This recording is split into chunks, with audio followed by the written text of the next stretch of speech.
Hey guys, welcome back to the Hit Up podcast. Today we have a very special guest in Joe Galuvao. How's it going? Yeah, good. Thanks. Yeah, thanks for having me on. No worries. Thank you for coming on. So what we like to do at the start of every podcast, just to get to know our guests a bit more, is we like to do a thing called the set of six, where I ask you 6 quick fire questions and you answer with what comes off the top of your head. Are you keen on that? Ooh, dangerous. All right. Favorite cheat meal? KFC. Very early 2022 predictions for Premiers? Yeah. Penrith. 2022 wooden spoon prediction. Oh. I don't know. Gonna go. That's a hard one. What teams are out there? I have to go Tigers. Tigers? Have dinner with 3 celebrities, dead or alive, who would it be and why? Denzel Washington, because he's the man. I'll have to go Morgan Freeman as well, because again, one of my favorite actors. And I would, Muhammad Ali. Not bad picks at all. Favorite player in the NRL to watch currently? Favorite player to watch currently?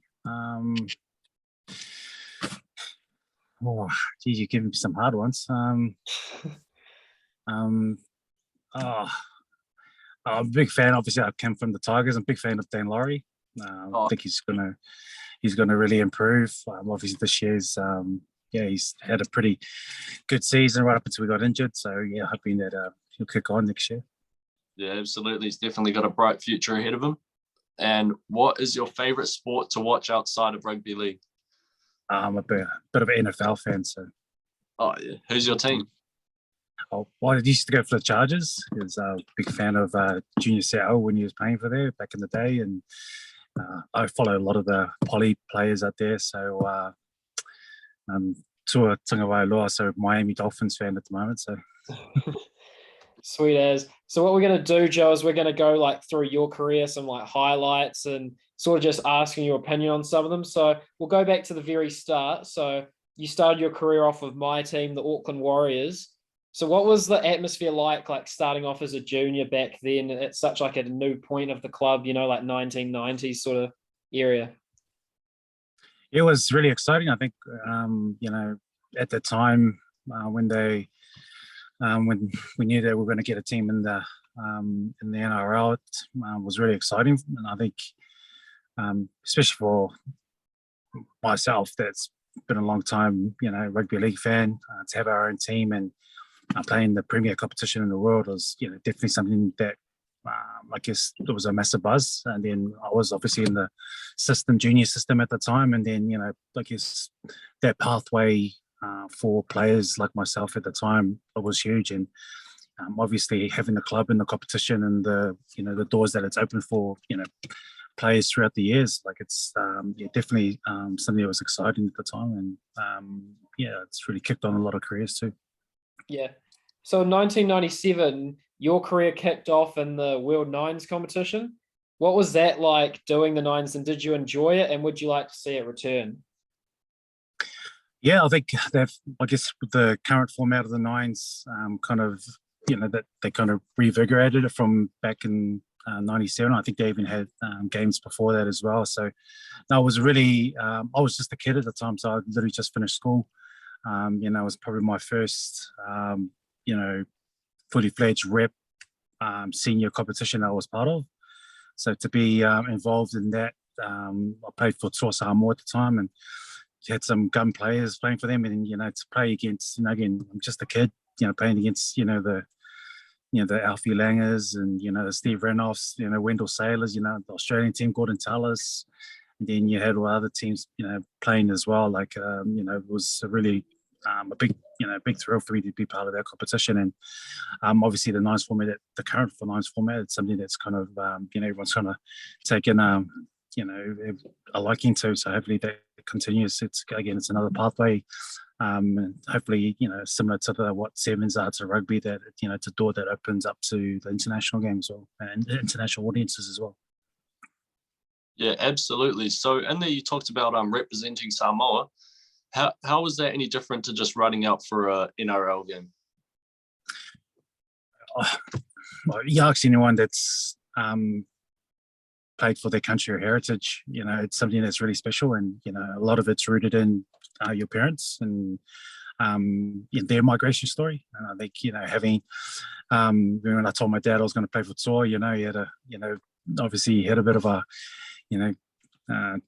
tear in his eye, and especially my family, because again that representing your country or heritage, it's you're representing your family and everyone back home, and for everyone that's represented their country or heritage, that's that same story, and you still have that it's a strong pull towards your country of origin, or your parents are from, and I was fortunate enough to be in Samoa in 2019, and it's something that's you're really close to your heart. So yeah, that's definitely something that's different, as opposed to running out for your NRL club. Yeah. So we're both Kiwis, Connor and I, and we've pretty much this podcast started of us wanting to grow the game in New Zealand, have chats to people, and talking to other people. A lot of Kiwis have said the Barcard Cup was something that they loved back in the day, loved watching and loved the atmosphere of it. What was like for you? Because you obviously played in it a bit. How did you find it? Yeah, I loved it. I think there was the competition at the time. It was our national competition, and to run out for, especially I guess for me, being able to play for Manurewa, my Marlins, my junior club, and get to travel and play with them. It was such a thrill for me. Obviously next to playing rep football for the Warriors, to play for your junior club as a senior was such a highlight. But I think also the game, it just showed how healthy the game was back in the Barcard Cup. You had all your teams that had really strong sides, and they're all competitive. And obviously we're a rugby mad country, but I think when rugby league's doing really, really well, it really draws a big crowd. And obviously we're a blue collar sport, and we attract that audience, and people love the people that play the game, especially that tough, hard top of footy. Yeah, keeping it on tough, hard footy, who was a player that you used to play against in the NRL that you always had to be on your A game against? They're just always so tough and gritty. Someone asked me this the other day, it's just too many to mention. I just mentioned a few names in the Australian side, Petra Sivanasiva, think about those type of players, Steve Webkeys, and then you got your, Andrew Johns, and, Steve Simpson from, the Newcastle Knights, Ben Kennedy. He's just the game at the time. It didn't, throw in, the Bulldogs, you Hazem Al Masris, and, those type of players. There's just so many players. I guess I really hated playing against, what's his name? Paul Gallen and, Greg Bird. They're just, especially Greg Bird, you just knew that, every tackle that he tackled you with, he just threw in something extra, and he was just tough. But, I hated him because not only was he a really tough player, but he was just a really good dude off it as well, but just, that type of mongrel that those two players he played against, and, you throw in Anthony Watmow as well. I was pretty fortunate to play against and with Chalk. Those players that just gave everything, right up to the 80th minute. So, yeah. So 2003 was your breakout year, obviously playing 25 matches and winning the grand final. What was that feeling like the night when you guys won the grand final in Sydney with the Panthers? Yeah, it was amazing. I think, any NRL player that's won a premiership, that's why you play rugby league for, to win the competition. And, I always tell the story when I'm asked about this, because, people have seen the post the game, I was really emotional right up until half an hour after the game, but the reason why I was so emotional, because, for me, I was able to reflect back at what I was where I came from. I'm just a kid from South Auckland. Didn't think I'll ever be in that stage and be in that position. So, again, that's what made it so much more amazing. That the journey to get there and the sacrifice that I made and the people that helped me get to that position. That's what made it, I guess, so amazing. And again, to be able to share that with the people that I love and care about. Yeah, absolutely. It's a great moment. Another great moment that I wanted to talk about that I've been very excited to ask you, the Shane Webkey tackle. Where were you? Oh, Scott Sattler, sorry. Scott Sattler's tackle. Where were you and what did you think of it? Obviously, it was amazing. I was actually, funny enough, when we were attacking the line and obviously the ball was kind of ricocheted off, I think Goetze's kick, and then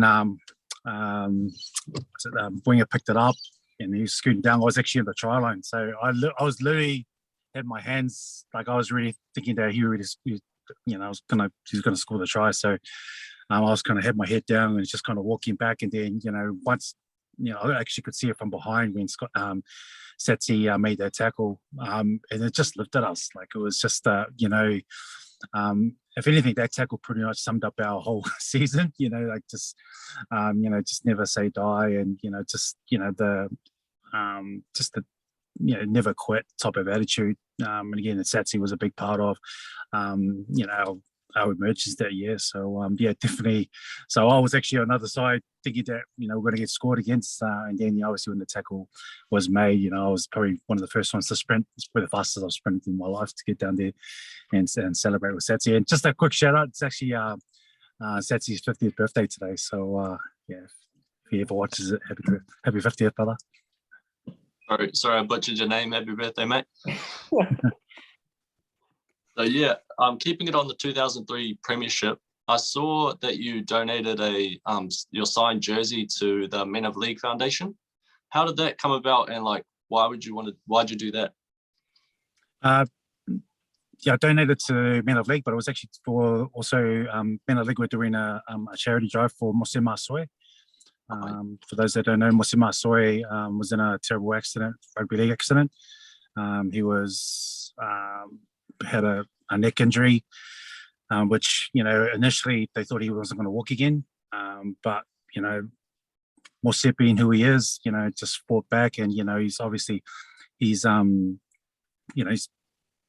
walking in a sense, but there's lots of a massive journey ahead of him to obviously for the ongoing medical expenses. And when I saw that, I've played against Mose and know him really, really well, and and then when you think about rugby league, it's a family. It's kind of like seeing your brother get injured. So I saw a Channel 9. I think they did a featurette on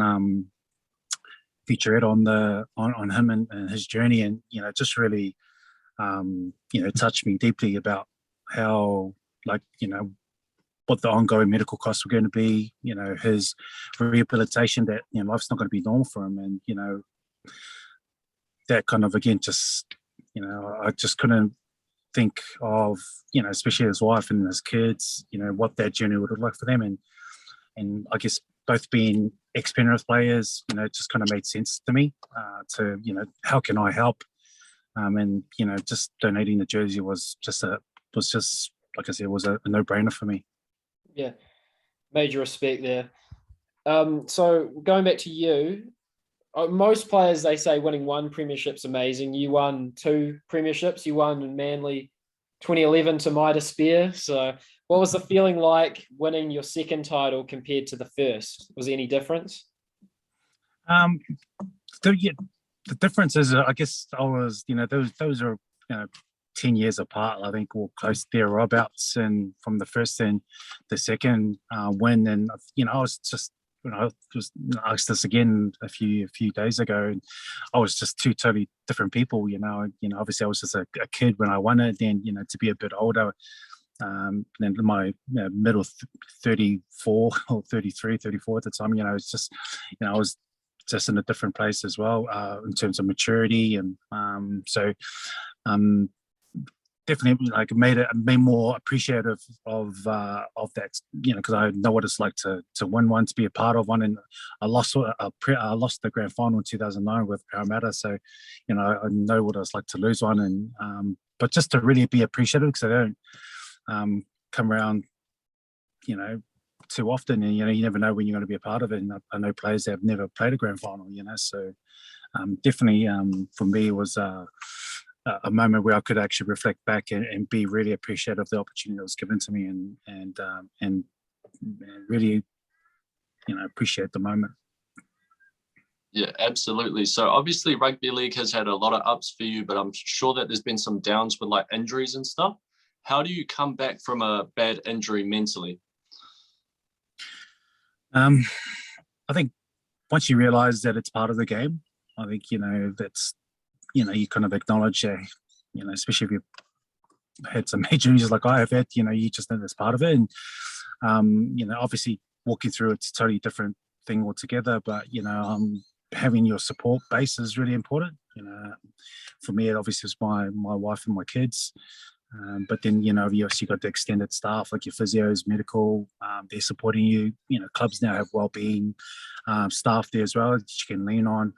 If you're feeling, not in the best headspace. So, that's definitely something you can really, fall back on, especially when you go through.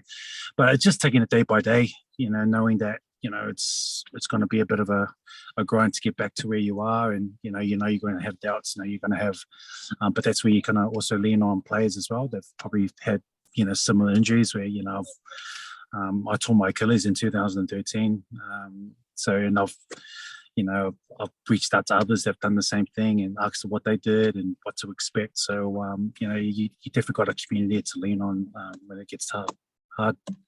Yeah. So we didn't mention this before to the listeners, but our other host Liam's not here today, and he's actually a big fan of like inspirational quotes and stuff like that. And he was just wondering if you had one inspirational quote that you live by, or a couple that you live by throughout your life. Yeah, I've got a few. My kids probably could quote them all too, but I guess one quote. There's a few. Two. I'll give you two. That's something that I've really kind of it's put me in good stead. That there's a quote says, I never lose, I either win or I learn. And for me, what this says to me is that is to go out and try things, to risk that, to go up. What's the worst that can happen? You always learn something. And I think when it comes around growth mindset, it's how you see challenges and how you see adversity. I've always seen them as, stepping stones as opposed to stumbling blocks. So, for me, that quote, especially I guess when we talk about injuries, that's, something that I've really kind of taken on board. But also there's another one, and I guess it's something that I've always lived by in terms of what, being a good teammate, just being a good person in general, is that, nobody wants to know how much you know until they know how much you care. I'm a youth worker now, so that's something that's I've always kind of lived by, and obviously it's rooted in how I grew up, and what my family and the values that they've instilled in me, and like just to be a good person, you need to care about others, you need to serve others, and find opportunities to bring kindness to people when it arises. So those two that that I've used throughout my life. That's sick.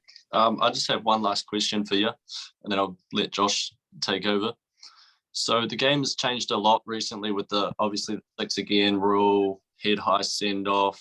Where do you think the game is heading, and do you like it? I guess from a safety perspective, I think we've got to police high tackles.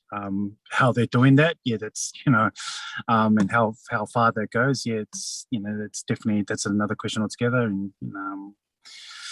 And from a safety perspective, it's something that we've had to bring into the game, just to make it safer. With the emergence of concussions and the studies that are around it, and even I got a bit paranoid too, having played the game and played as hard as we can. And if anything, it's just to protect us from ourselves, because as players, it's a warrior sport, and you just don't want to let your your teammate down. But sometimes that it can be at the expense of your own health, because again, you just want to play on. And but if there is some serious injuries, or especially when it comes to concussion, that you got to weigh that up in terms of your own mental well-being and your health in general. Love where the game is heading. I think I've played in different areas where the game was heavily influenced by attack, and then over the 2000s especially, like defense played a big part, and the wrestle ball was brought into it. Kind of slowed the game right down. And it was again that defensive orientated type of football, but where now obviously the 6 again rule is it's made to make the game a bit more attack orientated, and you see your players like your Reece Walshes and those players now coming into the game and having an impact, playing a bit more off the cuff type of football, and and that's what it's designed to do. And it's the rule changes always kind of change the way that players or how the game is played, but also it's gonna probably create a different type of player also too, because you probably need a player that's a lot more fitter. Watching the boys train now for preseason, they're doing a lot more training that's obviously aerobic based, more as opposed to the shorter type of sprinting training. So it's exciting to see where the game is going to be headed. So I think they've kind of got a bit of a balance there. So yeah. What was your time like at the Tigers? What was your role there, and what was that like? Yeah, I loved my time at the Tigers. So I was the education and wellbeing manager there. So I was only there for a year. So prior to that, I was working at the NRL for 6 years. So I was managing a lot of the players' performance off the field. So again, around personal development. Again, if players were going through any tough moments, that was a lot of my role. So, yeah. One last question before we go. We like to ask this normally to people. We see your boxing T-shirt, the Mike Tyson. Are you more of a boxing fan these days, or a UFC fan now that that's taken over? I love both of them. Yeah. So obviously watched the UFC yesterday, and some big upsets there, and some wins there for some down under talent. So I'm a big fan of the fighting, whether it be UFC, mixed martial arts, or boxing. So yeah, love them both. Who you got, Adesanya Whitaker? Well, I've got to go with the Kiwi, Adesanya. Yeah. Style bender. Sweet. That's all the time we really have for today. Really appreciate you, Joe, for coming on. It's so hard to get this type of caliber on to the podcast, so we really appreciate your time, and thanks for the experiences you've given us today. Awesome. Thank you very much, guys. Take care. Cheers. Thank you. Bye. Cheers.